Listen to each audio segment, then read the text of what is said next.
Greetings, world. Super excited. We are going to have a discussion about what the future of cannabis legalization looks like. We have a wide range of experience, some ladies in the lead around the country. And my name is Eve Marie. I was blessed to be invited to participate in the sessions today. Ellen and I actually collaborated a bit on infusing butter and edibles this morning, just, meeting people where they are. You got a stick of butter, you got some bud, let's do the thing. But right now we're going to be talking about policy, legalization, things that you should be looking out for. And I know the ladies that we have here, again, a wealth of knowledge. So I'm excited. Thank you everybody for tuning in. If we could just kind of go down the line, introduce ourselves, our backgrounds, and what our particular interests are in legalization, that would be awesome. Ready. Suli? I'll start. Okay. Well, welcome everyone. Thank you for joining. I'm a corporate lawyer by day, hemp farmer by night. So I have experience in the industry that comes from both giving advice and counsel to companies, to be a company of my own. So it's an exciting experience. What I bring to legalization is that I've Sorry, Suli, I can't really hear you like that. I think it's breaking up. You can't hear me? Okay, can you take that from the top? I'm sorry, it was like robot-y. Okay, I'm sorry. So I was just saying, my name is Suli Clay. I'm a corporate attorney, and I also own a business. And I come at this from the perspective of somebody who's provided advice. Can you hear me? Is everybody having a good time hearing her? Can you hear me? It's cutting out a little bit in and out, but if you keep flowing, I notice it comes in and out. Well, why doesn't someone else go and let me see if I can hook in hardwire? Yeah, I can start if you want me to. Please. Well, hello, everybody. My name is Heather Richmond. I have been a longtime cannabis advocate and connoisseur. I actually was involved back in 2010 in the big Oregon reform that was going on for marijuana, which was very much so a learning experience. And during that time, I managed to open up the first dispensary in Central Oregon. And I had a 50,000 square foot cultivation facility. So that was the kickstart to my industry experience. And I think that I really learned, especially because it was such a new space of cannabis back then, what an uphill battle that you face, right? And that most of us face in the cannabis space. Now I am the CEO of US Hemp Plastics, and we are focused on polymers and specifically biopolymers. So we are working on hemp-based polymers that will actually make a huge imprint in our carbon footprint and reduce the amount of fossil fuels that we use right now. So I have actually transitioned very heavily from the cannabis world, which is like where I started and my plant love came from. Well, actually my plant love came from when I was a youngster and I enjoyed cannabis. So just so that we're clear. And then as my maturity and I started to grow and I moved up to Oregon because I'm from California, I really started to see the shift in the industry and what it took. So here we are now at the face of the next stages of legalization. God willing, we're able to make this next movement federally, which would be absolutely amazing, awesome, absolutely awesome. But I know that we do still have some major uphill battles. As far as the legalization side, I also was approved for the first ever cannabis event in Los Angeles at the Greek Theater, which I held on July 13th. Which we had probably about 1,500 people there. And it was really cool because I got to speak on stage as somebody who was from Oregon back in 2010, and then to be at the Greek Theater on stage and seeing people and my comrades smoking and enjoying cannabis and having everything from, political, both major and minor, all the way down to, pharma executives that were coming to see this industry for the first time that know that they have to shift their game, right? So I feel super blessed to be right here with all of you ladies. I know that we're going to have a bunch of discussions on several topics, which I will definitely be able to hone in on because I've been from everything from the dispensary to being rated. So I know what that's like, and I have fully faced every angle of this industry. So any knowledge that I can help share with women along this journey or anybody, I'm here and I would love to share with my experience. And I can't wait to hear what everybody else on this awesome Zoom, like how awesome is this that we're on Zoom right now? Like we all get to from all over. Like I'm in Texas right now, so you won't catch me smoking any cannabis for the record. But it's really cool that we all get to join and everyone's beautiful smiling faces. So I look forward to sharing more and I can't wait to hear what everybody else has been doing. Thank you so much. Awesome. So can you hear me better now? Yes. Okay, good. I just plugged in the Ethernet, so hopefully that'll do it. Live and direct. All right. So my name is Suli Clay. I'm a corporate lawyer by day, and I have been counseling cannabis businesses for about 3 or 4 years. I'm really a corporate finance lawyer, so I kind of do anything money related, but cannabis, of course, involves a lot of that. And part of what made the industry so interesting to me was because there were these nuances related to legalization, illegalization, non-taxability of business expenses, and other things that really impacted how companies structure themselves from a corporate perspective. And so that's really how I got plugged into the industry, started hearing about the opportunities, and then ultimately made an investment or two of my own. So I invest in a dispensary in Maryland, and I also have a hemp farm of my own in Colorado, which I have started with my family. Yeah, Heather, we got to talk. It's been a pretty exciting experience, talking about legalization on the hemp side. There's a lot going on there. As a farmer, trying to stay compliant with the way the law is written is really nearly impossible. And so it's hindering the industry. So really getting an opportunity to see it from the perspective of an operator, has really helped me out in being able to advise businesses in the industry. So I do have clients that are involved in all aspects of the industry, from growing to processing to retail to full hemp verticals, products. And so, I follow the money, and, hopefully this is a industry that'll allow people to really build generational wealth. And that's why I became a lawyer in the first place, was really to help people keep their money, get the money and keep the money. And so, it really is just a crossover with the issues of equity involved in the industry, and the fact that, you're really on the ground floor of something that is going to be huge. And so making sure that we can have our piece of it, and, it doesn't just look like it looks at some of these conferences that I go to, which is a sea of white hair, and making sure that there's some diversity in the mix. So that's what I'm about, and I'd love to help anybody out. And, I look forward to this discussion. Absolutely. Thank you, Suli. Absolutely. Who's next? Awesome. I don't mind going next. Hi, everyone. My name is Ellen Taylor Brown. I also go by Farmer Brown, and you'll find out why. Just to give you a little bit of background about myself, Heather, I loved hearing your story. I, too, moved out to California in 2010. I started in Humboldt County, and then I moved 3.5 hours inland to Shasta County, and I started working at Nature's Nexus. I had accomplished everything I'd wanted in the industry, guys. I moved out cross country. I didn't know anybody, and I had worked my way up to becoming the dispensary manager and the lead cultivator. And then one piece of legislation changed it all. Do you remember Long Beach first pack? Everybody had to shut their doors. 26 dispensaries shut down, and there was no access. It was medical dispensaries. Those doors have never reopened. And with that, I took all the knowledge that I had learned firsthand in the industry. Just to give you a little bit of background prior to that, I'm a United States Air Force veteran. What I did during my time in service was I was an educator in nutritional medicine. So if you fail your PT test, you come talk to me.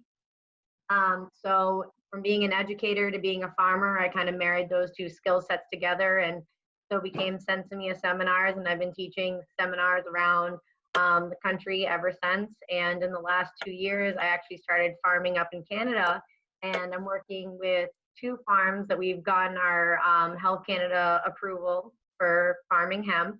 And right now I'm going to, this last season, we grew 55 football fields of hemp. And then next season, we're going to be growing over 100 football fields of hemp.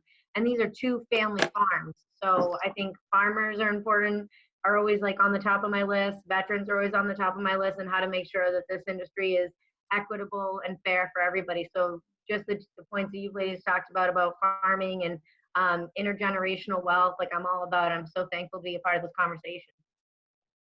Nice Thank to you meet you. so much, Ellen.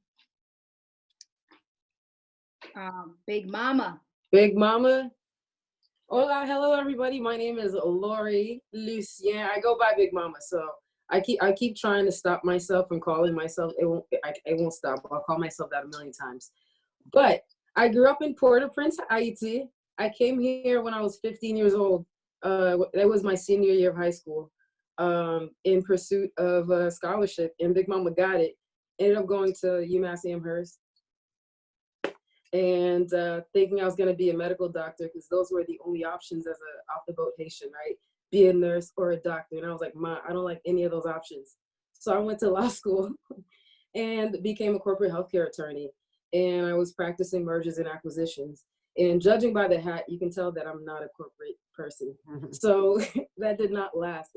But while there, I developed this amazing skill, which is that I was licensing healthcare companies throughout the entire healthcare chain, from third-party administrators to pharmacies to collection agencies in every state in this country.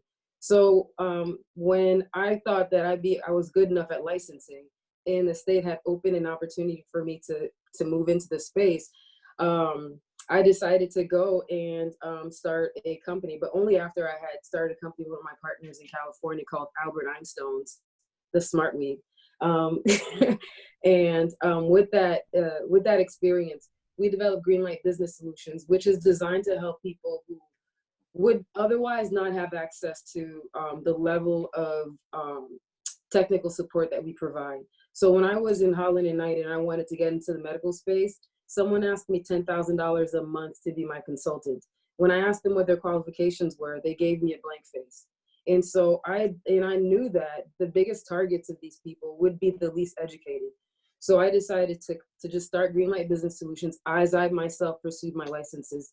So I'll be opening up a vertically integrated facility in Attleboro in Massachusetts, and one in Worcester as well. And hopefully, my hope is to get as many people in the industry as possible. And I'm so excited that every single one of you ladies talked about hemp, because there's actually an event that I wanted to have, and I was looking for speakers, and they're free events, and they're in the inner city, and it's really to give people a different idea, because everybody's talking about cannabis, THC, and I'm like, dude, you do know that there are so many uses for hemp, and so I would love to talk to each one of you individually after this, and I'm done. Wow, ladies, this is going to be great. You know, it sounds like we have a panel that all of us are business conscious. We know the climate of cannabis, and we also know the direction that we want to be taking it to encourage other people to participate. As we all know, there's a lot of red tape around this. And I'm just going to continue to big up She Blazin', Dee, and Tiana and what they're doing, because the point is to empower and elevate other people. You know, a lot of women walk around not confident or just not having an idea, but they know they got an idea, but maybe there's environmental factors that are, you know, kind of messing up the vibe for them to pursue it. So I'd like to talk a bit about, or if we could all, you know, chime in, is there any separation between business and advocacy? You know, when you're approaching, you know, going for licensing or having your business meetups, how do you guys bring up, you know, social justice, economic empowerment? Because obviously to decide to go for a business, you're going to, you know, put yourself and your families in a better position for business. But is there a separation, and what has your journey been like as it relates to advocacy and standing up for what's right as it relates to changing the faces of cannabis, the people who have access to the business opportunities? And I think everybody kind of has, and even Heather with the environmental, you know, aspect of things. If you know, we can kind of go down the line, because I know everybody has their, you know, experience with this. Okay. Is our line the same line? Because on my line, it looks like I'm the first one, so I never know if you're talking to me or if everybody's looking at the same thing. I think we're all the first.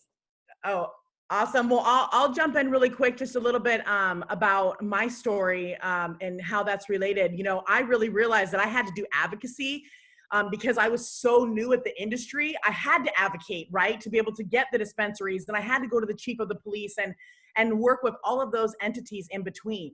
And that's really like when the first of it has started with me. And Having done that, I realized that we're writing things that are totally new, which, by the way, no one's program is working. Let's be clear.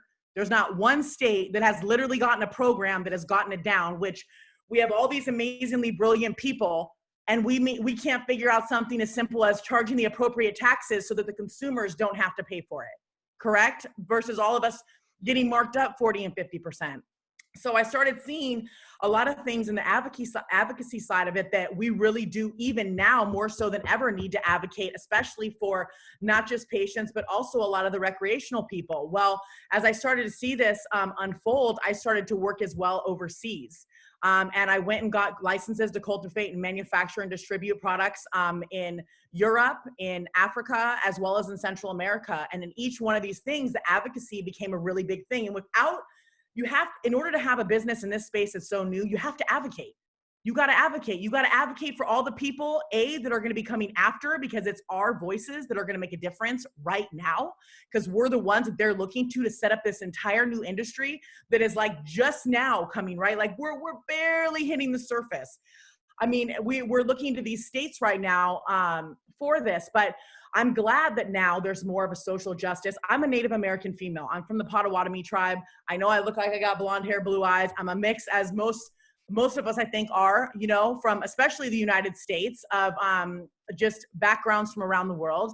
And I started to see that what happened was these big corporations were coming in and they're just stomping people out, right? Because they don't have the same pocketbooks as the rest of these companies. So I appreciate the fact that we have the social justice side of it, and the advocates now who are going out to say, like, hey, we can't just give the big shops, the big shots coming in, all of the opportunity to go out and get licenses and make a business.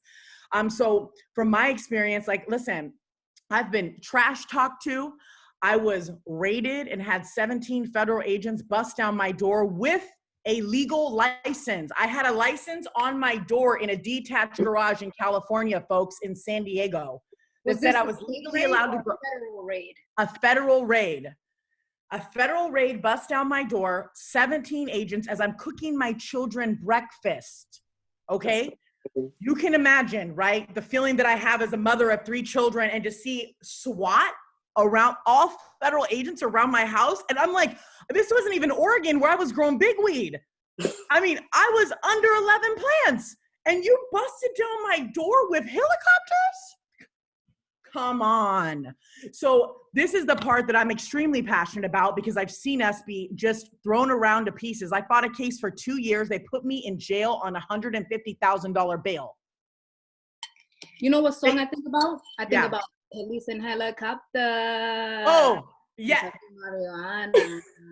100%. And you know what's crazy is that I think I listen to those songs and I'm like, oh my God, that was me. Even my kids, and I know that on a conversation earlier, we were just the speakers were discussing that about being parents, right? And a lot of people really being ashamed of that. Well, listen, cat's out of the bag, right? My kids obviously know I'm in the cannabis, that I've been a cannabis advocate for a long time, even previous to this.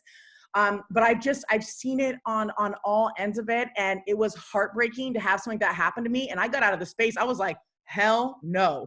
If someone can come in and take your freedom from you, and I had under 11 plants, come on.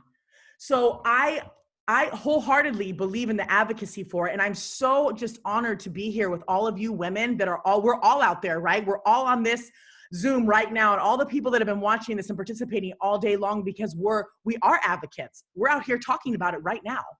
And I appreciate it so greatly. So just as to sum it up, because I know we have a lot and I want to hear what everybody else has to say. I already know my damn story. I want to be able to hear what everybody else has to say. But you have to be an advocate if you're going to be in this industry. And if you're not doing your job. And if you're not helping the people that are going out there and advocating for you and donating funds to those groups that are out there making it happen, you shouldn't have a business in the cannabis space. If you're not willing to advocate, you shouldn't be in the space. That's my wholehearted opinion on it. So just as somebody who comes from it. So anyways, I'll let everybody else get to talking, because obviously I have a history. I feel like it's all fire emojis. Yes. So anyways, go ahead, lovely queens. Well, you beat the charge, yes? So I did beat the charge. Not only did I beat the charge, listen, they literally, I was in court for 2 years. The DA kept coming back, and they dropped all the charges. I'm like, you mean to tell me After all that. you put me 2 years, all the money for the attorneys, and then all the heartache? You don't think that my kids were stressed out when they see their mom being busted down the door? Yeah. Who takes that back? I'm just From- curious. Who takes that back? Because that's the stuff that money can't buy. Now, granted, you become a stronger individual from going through it. And now I really can say like, hey, I've been from seed to sale to rated. So I feel like now more than ever, and especially even transforming into the hemp industry, like it's crazy. So when I see those people in jail right now for those charges, and I see people for all ethnicities, you know what I mean? And especially the minority groups that get thrown in, it pisses me off. Excuse my language. It pisses me off because I've been there. So I did. I don't know if it's beating it. I think it was like a waiting game, right? I had to sit there and wait it out because they thought that I was going to break. I'm like, there's nothing you're going to do to me. I had under 11 pounds. You think I'm going to sell under 11 plants? Come on. That's not selling big weed, folks. You know, that's like, that was a personal home grow for me to have my own cannabis.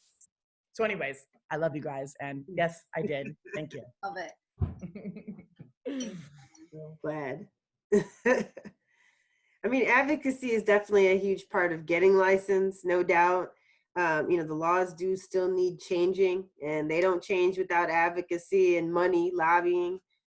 You should definitely be supporting your organizations, you know, whether it's the Hemp Industries Association or Minorities for Medical Cannabis. I mean, these are the folks that are down here. I mean, I'm in DC, so these are the folks that are in DC, you know, trying to knock on doors and talk to people because, you know, it's a formerly illegal drug that tons of people are sitting in jail for. I mean, you still have people in positions of power saying we're not for it, Democrat, Republican alike. So, you know, it has to be destigmatized nationally, locally.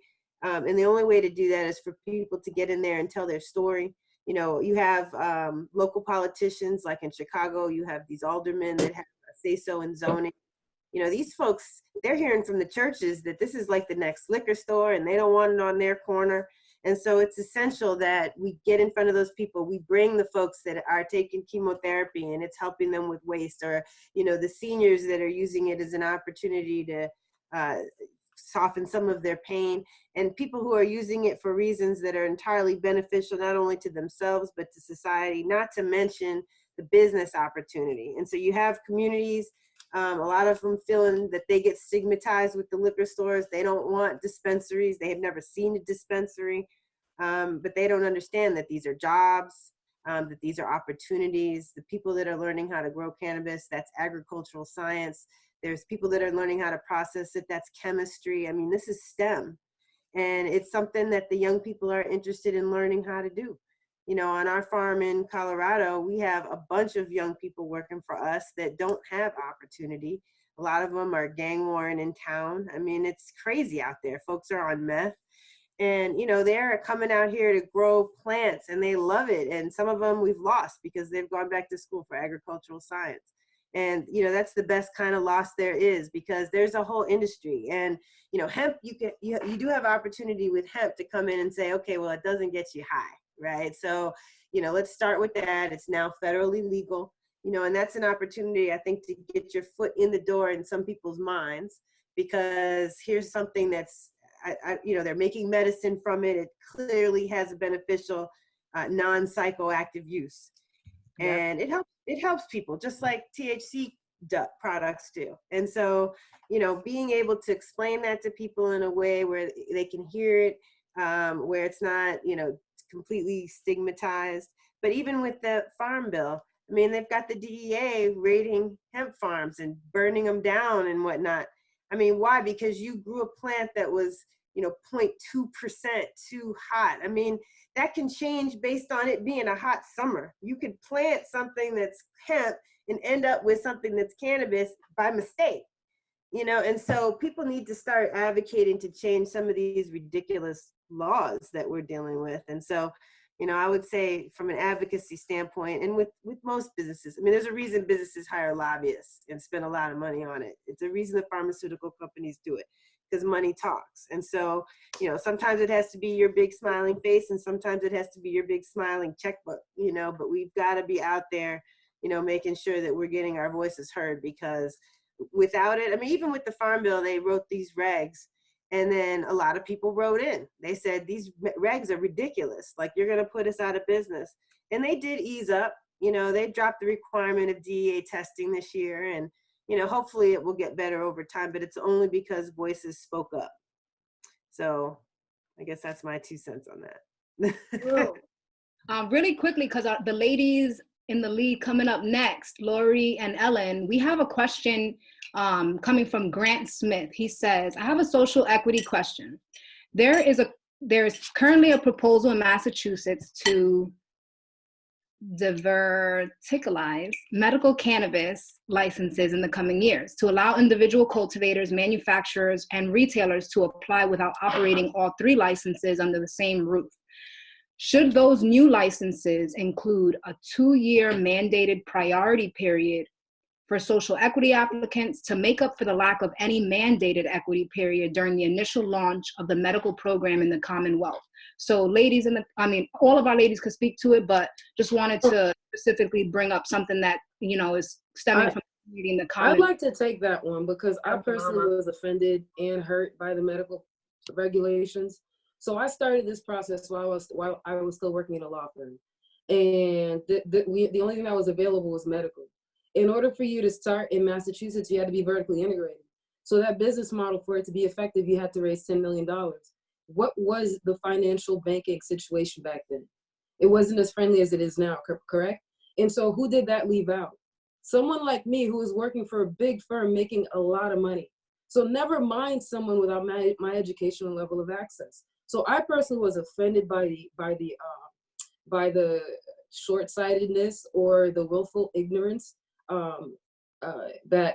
with those regulations. So with that said, now that they created these immense barriers to entry into the medical market, then they want to give those who are able to access it priority, right? And give people who they claim to have economic empowerment, what I would call, the legal term is, a bullshit priority, right? Because they gave us how long? A month to take care of something that some people are in the queue for a year. They still haven't been able to go through the process that they gave priority a month for.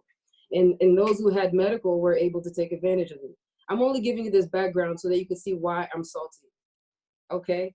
And so now everybody who's open, people are touting, oh, we have 12 recreational dispensaries. Let's pull it back real quick and see who they were. Are they not the individuals who had access to the funding, who were able to overcome those barriers that were in place where Big Mama could not overcome it?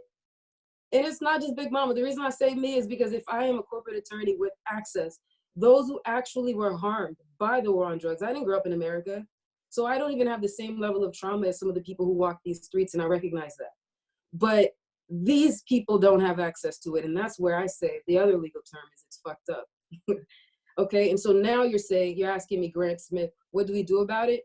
I think that giving them 2-year priority is a start, okay? Because you need to make sure that they don't need host agreements. You need to make sure that they don't need to have, what's the other thing, a location, right? And you also need to make sure they have funding. You need to make sure they don't have interest that's gonna crush them, Grant. These are all the things that they need. And people always say, how do we do that? Incentivize owners with tax incentives. If I was an owner and I had a property and you told me I was gonna get some tax money off my taxes because I'm loaning to social equity and economic empowerment applicants, you don't think I'd be like, yo, bet?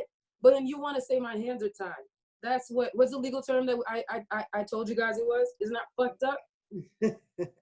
Sorry I got hot, Grant, but Big Mama gets a little spicy. Hashtag Goya. On fire. Yes.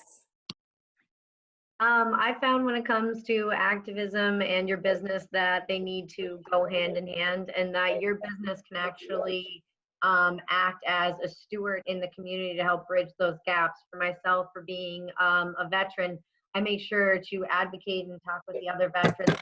How do we feel about an issue? How can we get together, and then how can we have our voices be heard? And with the way I run my business model, I make sure to hold sessions and classes completely free for veterans, geared toward the veteran population. So if there is a demographic that you realize has been disproportionately impacted or could use extra help or care? Like, could you give a discount? Could you hold some kind of a program? So those are the things that you need to be thinking of, or how could you be that change in that model that other people want to model, and always get up and testify, whether it's at the state house or whether it's at your local town meetings, because those decisions and those people and those voices help to put a face to the issue, especially if we're pro cannabis and they hear somebody say, I'm a United States Air Force veteran and I'm also a medical and a recreational user. Yes, you can be both. And here's how that works. And here's why we need those two systems to work perfectly and parallel to one another. So advocacy is going to be really important with shaping this industry, especially if we want to be somewhere near where Canada is, where they're already federally legal. So when is it going to be that for the United States? We're being held back on outdated stigma and on outdated laws and regulations from 1970 that, you know, we need to work together to get things overturned, and then to get the equity where it needs to be, and to get reparations where they need to be, and then to get that generational wealth is going to be a big part of advocacy. So if you don't advocate, you're not going to get. So something. Can I just go ahead, Big Mama. I was gonna add that when it comes to advocacy, I didn't really fully understand it when I was first starting, that what I was doing was advocacy, because what I was offended by was the consciousness of the people that I met, and that it was hijacked by ignorance that was so entrenched that I didn't know where to begin to speak to them. And I realized that they could write as many laws as they want to, but if the law has to be interpreted by a racist, ignorant, biased brain, then the result will not be what I need. So I decided that the way that I'm gonna contribute in my life, like, I may not be the fighter that goes into court. The way I fight is by creating what I call counter propaganda. So I create I create content, and I send it, and I host events. That's what I invited you guys to. I literally host events in places where people have been most harmed by the war on drugs, but they hold on the most to the ignorance, which is the hood. And it is the hood. The place where I had the event, not to even mention it, but there was a robbery right down the street after it. But I need to have these people understand the power of this plant economically, so that they allow us to come in and not have us steamroll, and have someone who don't even care about them pull up. And then they're gonna say, Big Mama, where you at? And then I'm gonna have to say it's too late. I feel that. Something that I found in the advocacy journey has been that sometimes the politicians, at least on the local level, they really don't know what they don't know. You know, so finding your champion, and find like your champion in the sense where they get it, they support it, maybe they even consumed it back in the day, and they know, or someone they know, you know, so they respect the benefits. And I wanted to segue a little bit on the US patent 6630507B1, one of the most not ignorant, but hypocritical things, where now we can kind of segue really quickly into the state programs and the Fed. How is it that if it's federally illegal or somewhat illegal, but it's allowed by the state? Can you guys speak a little bit to that? You're muted, Suli. I think you're speaking. Oh yeah, I don't know if an attorney wanted to chime in first. Okay. No, I was just curious. I had a question. What's the patent? Is that Epidiolex? So this patent is for cannabinoids as antioxidants and neuroprotectants. So they know that there's medical benefits to cannabinoids. Yeah, and that's been up there for a while. They've had that patent for quite a few years, right? When does it say that that was filed by? Do you have that in front of you? I want to say like maybe 10 years ago. October 2001. Yeah. Right. So, I mean, right. This is a prime example of why this is ass backwards. Okay, let's be clear. Washington, D.C. This is a perfect example, Suli. I was just there.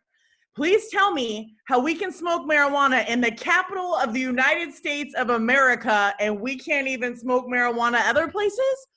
I smoked right in front of the presidential ballroom. I'm telling you, I have a picture of it. I need to post it so all you ladies can see it, because I was like, how can I be smoking marijuana in Washington, D.C.? And then you got all these states right now that can't even figure it out. So right. I think it's a great question. It is so property that was illegal. Yeah. I mean, Hey, well, listen, I was like technically like right outside, but I got an approval from an official. Okay. So, well, maybe I shouldn't I'm have put pretty that sure on worse recording. things have happened in that DC way. is In those, in the, DC is that a capital crazy might. place, which really shows you some of the insanity because, we have the federal government messing with our ability to write local laws. And so the people here voted 75% to legalize full rec years ago now. And the Fed stopped it. And so as a result, you have this crazy underground. I think it probably is kind of close to California, where you are in the shadow of the Capitol and there is a, 4 or 5 block long line of people waiting to go in to buy weed at an illegal establishment, And, we're creative with barter arrangements and the like so that there's no cash. I mean, the rule here is that you can have it, but you can't sell it. So that means you can't tax it. I saw that when I was there for sure. Right. So we can't make any money off of it, but believe me, it's a thriving And economy. I feel like, yeah. And to answer that, I feel like that person is trying to figure out whether they're safe. Are recreational and medical programs safe from the feds? And the answer is recreational, no. Federally, there is many provisions in the Constitution, one of which I think they reached, which is that the federal government has the right to regulate interstate commerce. That means that when commerce is happening between two states, they get the right to regulate it. But if it's intrastate within the state, they technically shouldn't be regulating it. But back in the day, the Supreme Court decided that they wanted to allow the federal government to dip their toes in people's personal private matters. And so they allowed, so they said that if you are doing something that is completely private, and I will give you an example, like growing wheat on your own property for your own consumption, where the wheat does not end up in commerce at all, the federal government said, actually, you are affecting interstate commerce between two states, because if everyone in the country decides to grow their own wheat, then that would have a substantial impact on the market. Therefore, anything you do in your house is now interstate, and the federal government can control it. Ain't that wild? So now that they took their role there, then they said, you know what? There's also an amendment that's called the Supremacy Clause. You know what that said? It said, when I speak, you can't. Okay? It's like, so basically, they said we can regulate interstate commerce, and whenever they have the right to talk about something, you can't talk about it.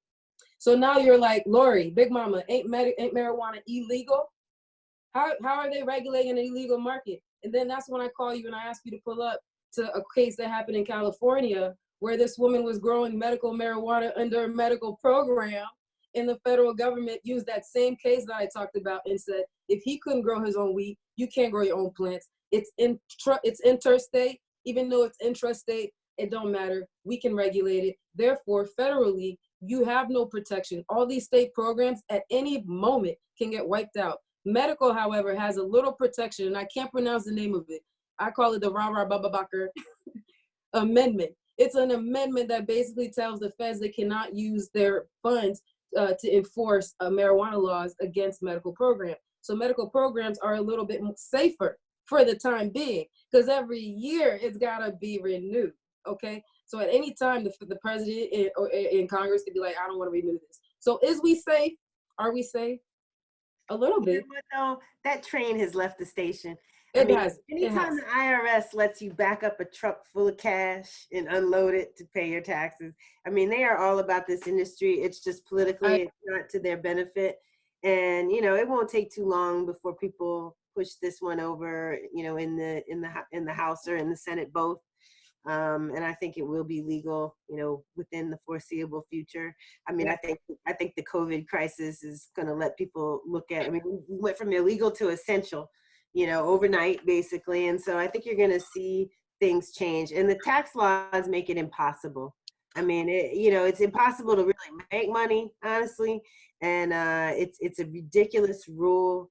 And it makes no sense. The banks don't know what to do. They're freaking out. I mean, it's just not good for business. And if nothing else, this country's all about being good for business. So, I think it'll get fixed.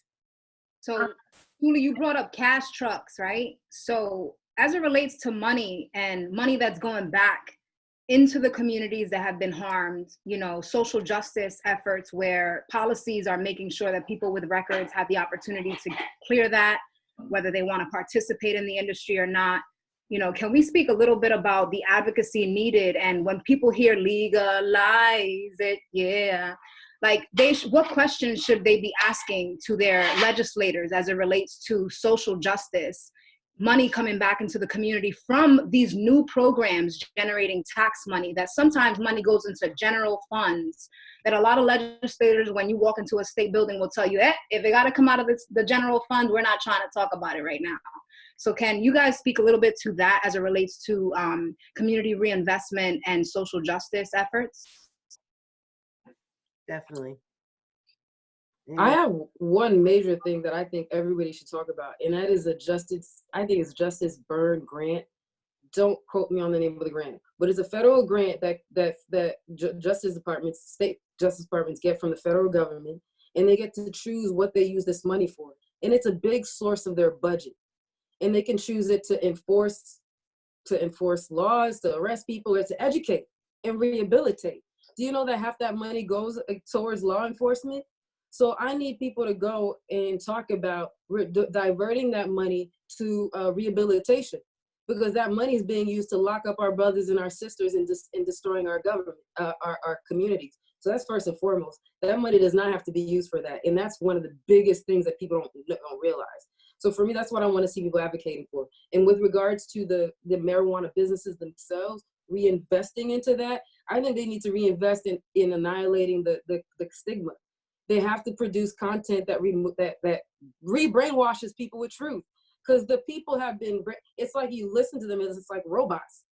Sorry to be insensitive. That was very insensitive with the ignorance, because it's not their fault. But with that said, you know, Eve. but it's very true. It's very true. And we've been put into that stigma right now. And one thing I just wanted to segue really quick about the grants, and this is even beyond the cannabis stuff, because I think it's really important for people who are going to watch this. Even in the hemp side of the industry right now, ladies, like there are grants and things available, especially for minority female farmers, that people right now can be taking access to because the Farm Bill passed.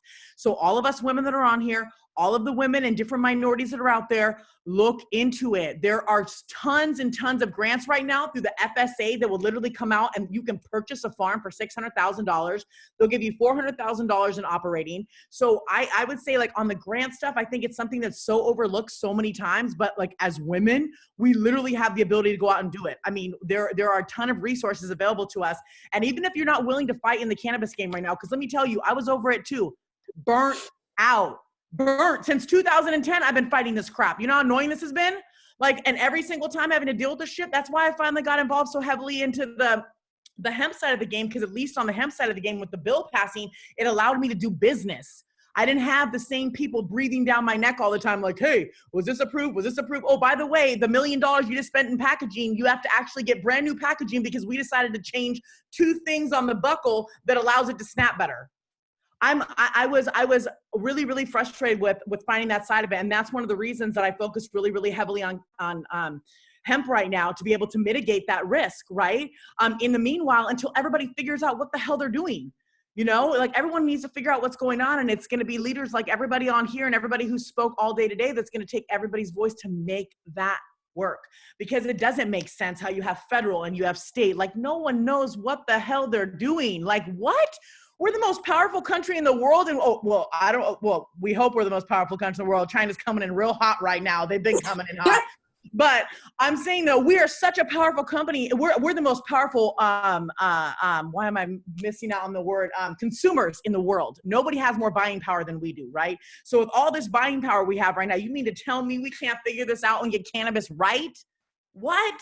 So ladies, look into those grants. And for people right now on that side, figure out what you can do, because all of us could be collaborating right now to make that shit work until they figure out the state and federal. We can do it. Tell them with that fire. And look into I'm like ready to run.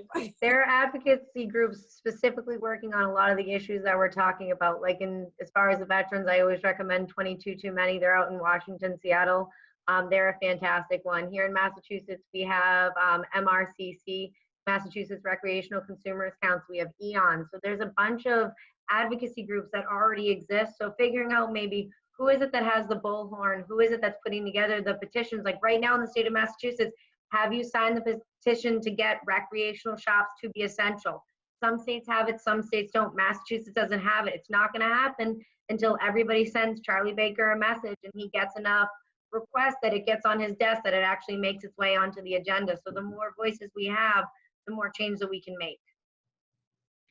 Yeah, and actually that'd be really great if you guys all each have a list of different organizations that you guys have worked with personally, and the other women that are also been a part of you speaking, or even people who are just listening right now.